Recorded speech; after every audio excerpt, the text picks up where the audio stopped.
हमारे सुबह 6 बजे चल जाना चाहिए था, जो कि 10 बजे चलना शुरू हुआ है। उसका कारण ये है कि जो ये जीएमसी के सामने ये प्रोटेक्शन वाल बना रहे हैं, यहीं से मेन एंट्रेंस है जीएमसी के लिए। जो भी इमरजेंसी केस आएगा उसका एंट्रेंस यहाँ से है।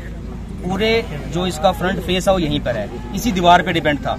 और इसी दीवार को 4-4 इंच भरा गया है, जो कि कम से कम 2-3 फीट होना चाहिए। स्लोप कहीं नहीं है, इसको आप देख रहे हैं कितनी बड़ी हाइट चली गई है इसकी। जब ये बनना शुरू हुआ तब भी इसमें क्रैक आना शुरू हो गए।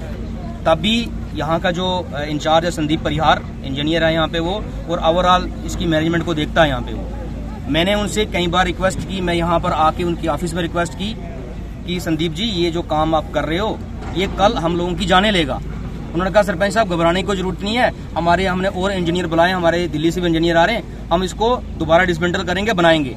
कहाँ पर डिसमेंटल किया है उसका मलबा यहाँ पे दिखना चाहिए। हम लोग यहाँ के लोकल निवासी हैं, यहाँ के हम लोग शहरी हैं, हम लोग देख रहे हैं रोज। आज क्या हादसा हुआ आज बताइए। आज का हादसा ये है कि वही जो पहले इनको कर देना चाहिए था वो उन्होंने मरम्मत नहीं की और वो दीवार इनकी आज गिर गई नीचे। ठीक है, 70 से 80 फीट की हाइट है उसकी, वो नीचे गिर गई। उसमें जो लोकल लोग हमारे हैं, जो यहाँ के हमारे करमचंद जी हैं, हमारे बुजुर्ग हैं, वो यहाँ पे अपना घोड़ा बांधने आए हैं। ठीक है, बेचारे घोड़ा चलाते हैं, मजदूरी करते हैं। वो जमीनें अपनी उन लोगों ने यहाँ पे दी हुई है, जमीनें कुर्बान की हैं। और जमीनें कुर्बान करने का फायदा ये हुआ कि अपनी भी कुर्बानी देनी पड़ी है। लोगों ने यहाँ पे कार्रवाई नहीं की है और यहाँ पे आए सुबह दीवार गिर गई ऊपर से।